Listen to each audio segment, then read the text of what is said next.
नमस्कार दोस्तों, आपका स्वागत है हमारे यूट्यूब चैनल जीएस आचार्य में। जैसा कि आप जानते हैं, हमारी यूपीएससी और यूपी पीसीएस के लिए सीरीज चल रही है, जिसमें मैंने आपको पिछली 2 वीडियो में बताया कि यूपीएससी में प्री का क्या पैटर्न होता है, मेंस का क्या पैटर्न होता है, और इसमें सबसे ज़रूरी है जो हमें यूपीएससी का सिलेबस जानना बहुत ज़रूरी है। यूपीएससी के जो 4 मेंस के पेपर होते हैं, उन चारों पेपरों के मेंस के सिलेबस को याद कर लेना ही हमारी जो सबसे पहली सीढ़ी होती है यूपीएससी की तैयारी में। आज उसी पर हम इस वीडियो में चर्चा करेंगे। तो मैं सबसे पहले आपसे वीडियो शुरू करने से पहले कहूँगा कि हमारे चैनल जीएस आचार्य को आप एक बार सब्सक्राइब जरूर करें, इससे आपको आपकी तैयारी में फ़ायदा जरूर मिलेगा। तो आज हम आपसे चर्चा करेंगे जीएस मेंस सिलेबस की, और जीएस मेंस सिलेबस में भी आज हमारी जो चर्चा होगी वो जीएस फर्स्ट मेंस पेपर की होगी, क्योंकि जीएस में 4 मेंस के पेपर पाए जाते हैं। और इसमें सबसे पहला हमारा टॉपिक जो रहता है वो रहता है इंडियन हेरिटेज एंड कल्चर, दूसरा history, Indian and world geography, और तीसरा इंडियन सोसाइटी। आज इसी को हम विस्तृत रूप से समझेंगे। देखते हैं अगली स्लाइड में जीएस 1 सिलेबस को। जीएस 1 का जो सिलेबस है उसमें सबसे पहला शब्द लिखा हुआ है भारतीय संस्कृति में प्राचीन काल से आधुनिक काल तक के कला के रूप में साहित्य और वास्तुकला के मुख्य पहलू शामिल होंगे। ये जो मुख्य पहलू शामिल होंगे, इसमें हमें ध्यान देना है कीवर्ड पर कि भारतीय कल्चर यानी इंडियन कल्चर की बात की गई है। और आप जब प्रीवियस ईयर क्वेश्चन का एनालिसिस करेंगे तो तमाम जीएस 1 के पेपरों में भारतीय संस्कृति शब्द को यूज होते हुए देखेंगे, क्योंकि यहीं से प्रश्न बनाए जाते हैं। हमारा किसी भी चीज को यूज करने के लिए एक मैनुअल दिया जाता है। हमारे जो यूपीएससी का मैनुअल है वो ये सिलेबस है, और इस सिलेबस के कीवर्ड्स पर अगर हम अपने 4-4 लाइनें बना लेते हैं नोट्स के रूप में, तो हमारा जो जीएस का मेंस का एग्जामिनेशन है वो बहुत ही आसानी से क्लियर हो जाता है। तो silent aspects of art forms, literature and architecture forms ancient to modern time, प्राचीन काल से लेकर के सिंधु घाटी सभ्यता से लेकर के आज तक जो हमारे लिटरेचर, आर्किटेक्चर और आर्ट फॉर्म्स है उसके बारे में हमें समझना होगा। यही हमारे मेंस के प्रश्न बनेंगे। इसके बाद हमारा आता है 18वीं सदी से के लगभग मध्य से लेकर वर्तमान समय तक का आधुनिक भारतीय इतिहास यानी मॉडर्न इंडिया हिस्ट्री। यहाँ मॉडर्न इंडिया हिस्ट्री ये नहीं बताया गया कि हमें पूरा पढ़ना है, मध्य भाग से लेकर वर्तमान समय तक। और इसमें भी हमें क्या पढ़ना है, ये नहीं कि मॉडर्न हिस्ट्री पढ़ना है, सिग्निफिकेंट इवेंट्स।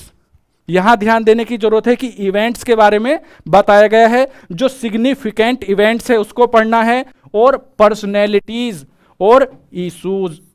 अगर इंपॉर्टेंट पर्सनैलिटी की बात करें तो हर वर्ष यहाँ से एक प्रश्न बनता है, वह हमारे महात्मा गांधी से बने, रविंद्रनाथ टैगोर से बने, लाल बहादुर शास्त्री के जय जवान जय किसान के नारे से बने, या सुभाष चंद्र बोस और महात्मा गांधी की जो दृष्टिकोण है उनसे बने। कहीं ना कहीं जितनी भी इंपॉर्टेंट पर्सनैलिटी है उस पर आपके प्रॉपर नोट्स होने जरूरी हैं, क्योंकि इसमें बोला गया है पर्सनैलिटीज, और वहाँ से प्रश्न आना निश्चित है, क्योंकि उसके मैनुअल में लिखा हुआ है, सिलेबस में लिखा हुआ है। फिर इवेंट्स, जितने जरूरी जो भी महत्वपूर्ण इवेंट हुए हैं हमारे मॉडर्न इंडियन हिस्ट्री में वो देखना है, और इशूज़। तो ये की पॉइंट्स जब हमारे तैयार हो जाते हैं तो हमारी मेंस एग्जामिनेशन की तैयारी अच्छी हो जाती है। इसी के साथ अभी हम आगे देखते हैं। इसमें आगे बताया गया है स्वतंत्रता संग्राम, हिस्ट्री का ही पार्ट है स्वतंत्रता संग्राम। और इस स्वतंत्रता संग्राम में इसके विभिन्न चरण और देश के विभिन्न भागों में इसमें अपना योगदान देने वाले महत्वपूर्ण व्यक्ति, उनका योगदान, यहाँ फिर से जो जोर दिया गया है वो दिया गया है महत्वपूर्ण व्यक्ति। तो पर्सनैलिटी पिछली स्लाइड में भी देखा कि पर्सनैलिटी का जिक्र किया गया, और इसमें भी महत्वपूर्ण व्यक्तियों का योगदान की बात की गई। तो इसलिए पर्सनैलिटी हमारे लिए एक इम्पोर्टेंट की पॉइंट निकल के आ रहा है। इसके बाद देखते हैं स्वतंत्रता के पश्चात। देश के अंदर एकीकरण और पुनर्गठन। क्योंकि जब हमारा देश आज़ाद हुआ उसके बाद हमारे देश के सामने सबसे बड़ी समस्या जो थी, देश का एकीकरण करने की ज़रूरत थी। क्योंकि विदेशी लोग ये नहीं चाहते थे, अंग्रेज ये नहीं चाहते थे कि भारत एकजुट एक बड़ा राष्ट्र बन करके रहे, वो इसको विखंडन खंड खंड में कर देना चाहते थे। तो ये किस तरह से देश का एकीकरण हुआ और पुनर्गठन। और हमें ये भी ध्यान देना है इन शब्दों पर कि reorganisation within the country, कि हमारा जो कंसोलिडेशन है और जो रीऑर्गेनाइजेशन है ये क्यों जरूरी है, इसका क्या मतलब है, पुनर्गठन शब्द का हम अर्थ भी समझते हैं या नहीं समझते। इस तरह से हमें अपनी स्ट्रेटेजी बनानी होगी, अपने मेंस के नोट्स बनाने होंगे। इसके बाद अगर हम बात करें तो फिर हमारा इसमें मेन पार्ट आ जाता है जो प्री में हमारा नहीं पढ़ाया जाता, और ये यहाँ से 1 से 2 सवाल हमारे मेंस में GS1 पेपर में यहीं से बनते हैं, वर्ल्ड हिस्ट्री से, यानी विश्व के इतिहास। विश्व के इतिहास में 18वीं सदी तथा 18वीं सदी के बाद की घटनाएं, औद्योगिक क्रांति, हमें विश्व इतिहास को बहुत ज़्यादा डीपली नहीं पढ़ना है। जो की पॉइंट इसमें दिए हैं केवल इसी पर अगर हम काम कर लें तो हमारा विश्व इतिहास यहीं से कंप्लीट हो जाएगा। अगर हम इसे बिना पढ़े विश्व इतिहास पढ़ना शुरू करें तो विश्व कितना बड़ा है और उसका इतिहास कितना बड़ा होगा आप अंदाजा लगा सकते हैं। औद्योगिक क्रांति, जो हमारे विश्व युद्ध हुए हैं, प्रथम विश्व युद्ध, द्वितीय विश्व युद्ध, और राष्ट्रीय सीमाओं, ये पॉइंट देखिए आप, राष्ट्रीय सीमाओं का जो यहाँ GS1 में भी डिस्कस किया गया है और आपको GS2 पेपर में भी, इंटरनेशनल रिलेशन में भी इसका सामना करना पड़ेगा, राष्ट्रीय सीमाओं का, और इंटरनल सिक्योरिटी में भी आपको ये वर्ड मिलेगा। तो हम जब इन 4 पेपरों का डिस्कशन कर लेंगे सिलेबस का, उसके बाद आपको कुछ ऐसे की पॉइंट बताएंगे जो आपके GS1, GS2, GS3, GS4 ऐसे और इंटरव्यू तक यूनिवर्सल काम करेंगे। और हम ऐसे अपने टॉपिक्स पर क्या करेंगे, ऐसी पकड़ बना लेंगे कि अगर हमको रात में उठाकर भी पूछा जाए कि आपका नाम क्या है, जैसे हम एकदम बताएंगे अपना नाम, उसी तरह आप इन ऐसे टॉपिकों के ऊपर अपनी कमांड बना लेंगे। जब तक ऐसे टॉपिकों पर हमारी कमांड नहीं होगी हम 20 क्वेश्चन 3 घंटे में आराम से पूरे नहीं कर पाएंगे। और फिर राष्ट्रीय सीमाओं का पुनः सीमांकन, उपनिवेशवाद, ये कितना इंपॉर्टेंट शब्द है। उपनिवेशवाद से आप क्या समझते हैं, इस तरह से प्रश्न हमारे बनते हैं। उपनिवेशवाद की कैसे समाप्ति हुई। राजनीतिक दर्शन, अब समझ लीजिए GS1 का पेपर है और इसमें राजनीतिक दर्शन जैसा शब्द दिया गया है। जो GS2 जो हमारा आएगा उसमें भी आपको साम्यवाद, पूंजीवाद, समाजवाद आदि शामिल होंगे। उनके रूप और समाज पर उनका प्रभाव, यानी सोसाइटी को भी यहाँ कवर कर लिया गया है। सोसाइटी में ये समाजवाद जैसे शब्द हैं, ये आपको समाजवाद क्या है, पूंजीवाद क्या है, ये आपके GS3 पेपर उसमें भी काम देगा, क्योंकि अर्थशास्त्र में भी पूंजीवाद का जिक्र किया जाता है।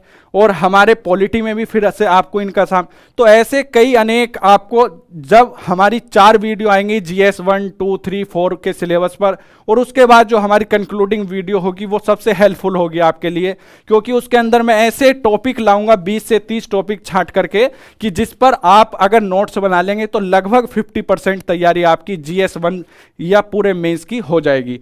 इसके बाद अगर हम बात करें भारतीय समाज की मुख्य विशेषताओं की, silent feature of Indian society की,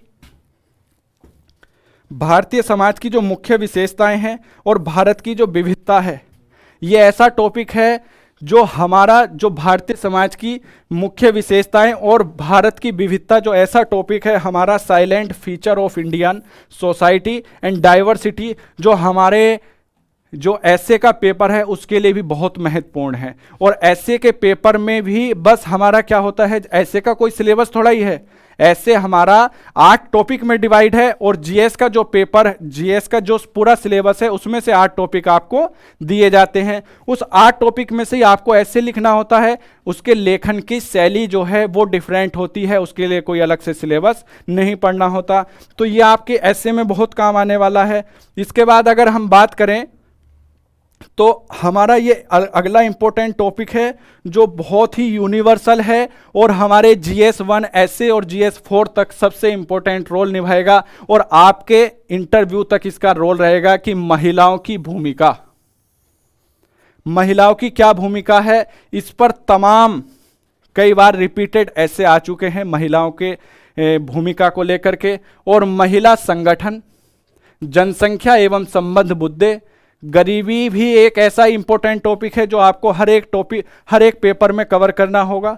इसके बाद विकासात्मक विषय, शहरीकरण, उनकी समस्याएं और उनके रक्षो उपाय, ये सारी चीजें आपको यहाँ urbanisation, their problems and their remedies, इन सब पर आपको काम करना होगा। और जब आप इस तरह से मेंस के लिए काम करेंगे उसके सिलेबस के अकॉर्डिंग, तो आपकी जो तैयारी होगी और उसे सुनिश्चित होगी और उसे बेहतर होगी। क्योंकि जब आपको पता है किस रास्ते पे चलना है, आगे क्या समस्याएं आनी हैं, किन विषय को हमें तैयार करना है, तो निश्चित ही आपकी तैयारी बेहतर रहेगी। और जब तक आप इन सब को बिना देखे तैयारी करते रहेंगे, हिस्ट्री पढ़ते रहेंगे, ज्योग्राफी रटते रहेंगे, तब तक आपकी बेहतर तैयारी नहीं हो सकती। इसी के बाद हम अपना अंतिम टॉपिक देखते हैं, भारतीय समाज पर भूमंडलीकरण। ये आपका इस पूरे GS 1 2 3 4 का सबसे इंपॉर्टेंट वर्ड अगर कोई है तो वो है आज के टाइम में भूमंडलीकरण, यानी ग्लोबलाइजेशन। ग्लोबलाइजेशन हम किसी भी टॉपिक के साथ शेयर कर सकते हैं कि भारत में जो वैश्वीकरण का क्या प्रभाव पड़ेगा, हमारे समाज पर वैश्वीकरण का क्या प्रभाव पड़ रहा है, भारतीय संस्कृति पर वैश्वीकरण का क्या प्रभाव पड़ रहा है, भारतीय राजनीति पर वैश्वीकरण का क्या प्रभाव पड़ रहा है, और हमारे देश की आर्थिक व्यवस्था पर वैश्वीकरण का क्या प्रभाव पड़ रहा है। तो वैश्वीकरण शब्द का आपको पता होना बहुत जरूरी है। और वैश्वीकरण ही यानी ग्लोबलाइजेशन ऐसा टॉपिक है कि आपके ऐसे GS 1 2 3 4 और इंटरव्यू तक फिर से काम आने वाला है। तो आज का जो हमने आपसे डिस्कशन किया GS 1 पेपर का, इसी तरह से आपको अन्य पेपरों का डिस्कशन भी मिलेगा। और अगर आप इस तरह से तैयारी करेंगे तो मैं 100% आपको गारंटी देता हूं कि आपका GS 1 हो या GS 2 हो, मेंस का कोई भी एग्जाम आपका रुक नहीं सकता। क्योंकि जब हमारे पास सीधा सीधा सामने रास्ता दिखाई देगा तो उस पर चलना भारी है क्या? आप उस पर आराम से चल सकते हैं। सामाजिक सशक्तिकरण, फिर से एक ऐसा टर्म आपके सामने आ गया, सशक्तिकरण। सशक्तिकरण से आप क्या समझते हैं? सशक्तिकरण शब्द का जब अर्थ आप समझ लेंगे, उसके आगे सामाजिक हो, महिला हो, गरीबी हो, भुखमरी हो, इसके सामने बस सशक्तिकरण लगाना है। उसके बाद संप्रदायवाद, इतना हॉट टॉपिक है, डेली आपको न्यूज़पेपर में पढ़ने को मिलेगा। फिर आगामी वीडियो में मैं आपको ये भी बताऊंगा कि कैसे टॉपिक, जब आप एक बार अपना सिलेबस रट लेंगे, सिलेबस को रटना किस तरह से है, जैसे कि हम डेली अपनी पूजा करते हैं नहाने धोने के बाद और हनुमान चालीसा रट लेते हैं, इसी तरह से हमें अपना सिलेबस रट लेना है। एक एक शब्द याद होगा, जैसे जय हनुमान ज्ञान गुण सागर, इस तरह से हमें रटा होना चाहिए कि भारतीय संस्कृति, संप्रदायवाद, सामाजिक सशक्तिकरण, क्षेत्रवाद, धर्मनिरपेक्षता, इस तरह से जब हमें टॉपिक याद होंगे तो आपको चलते फिरते सारा सिलेबस सामने दिखाई देगा। जब कोई लड़ाई भी हो रही होगी तो आपको दिखाई देगा कि ये संप्रदायवाद है, क्षेत्रवाद है या धर्मनिरपेक्षता है। धर्मनिरपेक्षता शब्द हमारे प्रीएम्बल में भी यूज किया गया है और इस पर तमाम बार पीटी और मेंस में सवाल बन चुके हैं। तो जब हमें सामने दिख रहा है कि हमें किस तरह से तैयारी करनी है तो हमें भटकने की आवश्यकता क्या है। और अगला हमारा टॉपिक होगा विश्व की भौतिक भूगोल की मुख्य विशेषताएं। यहां से आपका ज्योग्राफी का सिलेबस शुरू होगा। ज्योग्राफी का सिलेबस बिल्कुल सीधा है, यहां से बिल्कुल सीधे प्रश्न बनते हैं जो आप एक बार एनसीईआरटी, जो हमारी सीरीज चल रही है एनसीईआरटी सार और ज्योग्राफी से ही सोनू सर ने स्टार्ट की है, अगर उसे एक बार पढ़ लेंगे तो मैं गारंटी लेता हूं कि आपका एक भी प्रश्न ज्योग्राफी मेंस का हो या प्री का हो बाहर नहीं जा सकता। और हम अगली silent feature of world physical geography 11th class की एनसीईआरटी उठाकर देखेंगे तो हमें दिखाई देगा कि सारे क्वेश्चन वहीं से बन रहे हैं। विश्व भर के मुख्य प्राकृतिक संसाधन, विश्व भर के मुख्य प्राकृतिक संसाधन का वितरण, इस वर्ष भी संसाधनों के वितरण से सवाल आया है और आगामी वर्षों में भी आएगा।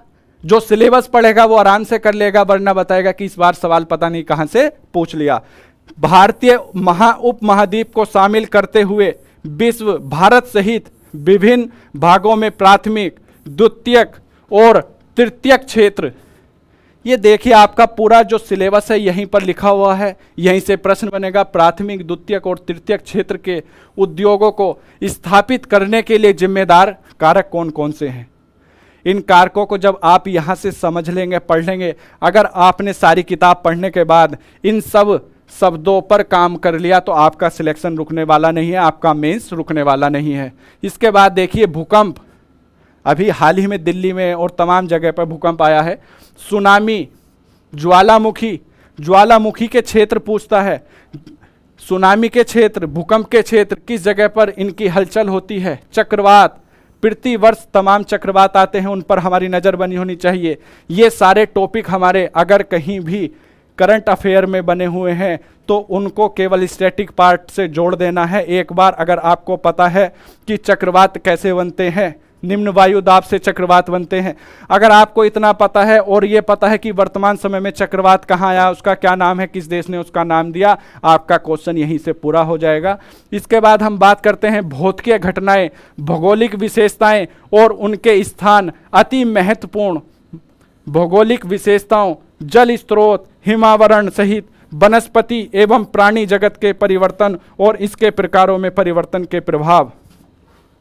तो इस तरह हमारे जो ये सिलेबस है जीएस का, मैंने आपको बताया, अगर इस पर सीरियसली काम किया जाए तो हमें और कुछ करने की, पढ़ने की ज़रूरत नहीं पड़ेगी और हमारा प्री भी निकलेगा, मेंस भी निकलेगा, क्योंकि हमारी तैयारी होगी एक सही दिशा निर्देशों के साथ। क्योंकि दिशा निर्देश कौन दे सकता है, कौन टीचर बताएगा कहाँ इंपॉर्टेंस है, किस टॉपिक की इंपॉर्टेंस है, कहाँ से पता चलेगा। यूपीएससी ने सिलेबस दे रखा है, एक बार उसे डेली 10 मिनट दे करके पढ़ना है, उसे हनुमान चालीसा की तरह याद कर लेना है। जिस दिन याद हो जाएगा सारी चीज़ ट्रांसपेरेंट हो जाएंगी। जब भी कभी अखबार पढ़ोगे, न्यूज़पेपर देखोगे, समझ में आएगा GS 1 की खबर चल रही है या GS 2 की खबर चल रही है। तो इसी तरह से आपको अपनी तैयारी को मजबूत बनाना है और इसी आपकी तैयारी में हम आपका साथ देने के लिए GS आचार्य प्लेटफॉर्म से आपका साथ दे रहे हैं और आशा करते हैं आपने भी बहुत हमारा साथ दिया है। जो प्रीवियस वीडियो हैं उन पर काफ़ी अच्छे कमेंट्स किए हैं, अच्छे व्यू आए हैं। तो इसी तरह से हमारी सारी वीडियो को आप प्यार देते रहिए। एनसीईआरटी सीरीज को प्यार दे रहे हैं। एनसीईआरटी सार बैच जो हमारा है बहुत अच्छा जा रहा है। हमारी आंसर राइटिंग प्रोग्राम चल रहा है जिस पे यूट्यूब पे सबसे कम काम किया गया है। एनसीईआरटी हो या मेंस एग्जामिनेशन की जो हमारी सीरीज चल रही है आंसर राइटिंग की, उस पर काम चल रहा है। साथ ही जल्द ही हमारे बीच में आने वाला है हिंदी लिटरेचर। हिंदी माध्यम के लिए हिंदी लिटरेचर ऑप्शनल एक वरदान साबित हुआ है। तमाम ऑप्शनलों के बीच में हिंदी लिटरेचर ने अपनी एक नई पहचान बनाई है। हिंदी लिटरेचर पर भी बहुत बढ़िया सीरीज हमारी आने वाली है और उस पर भी हम आपको, हिंदी लिटरेचर तो बहुत लोग पढ़ रहे हैं लेकिन हम जितना भी लिटरेचर पढ़ रहे हैं हिंदी में ही पढ़ रहे हैं क्योंकि हिंदी भाषी हैं।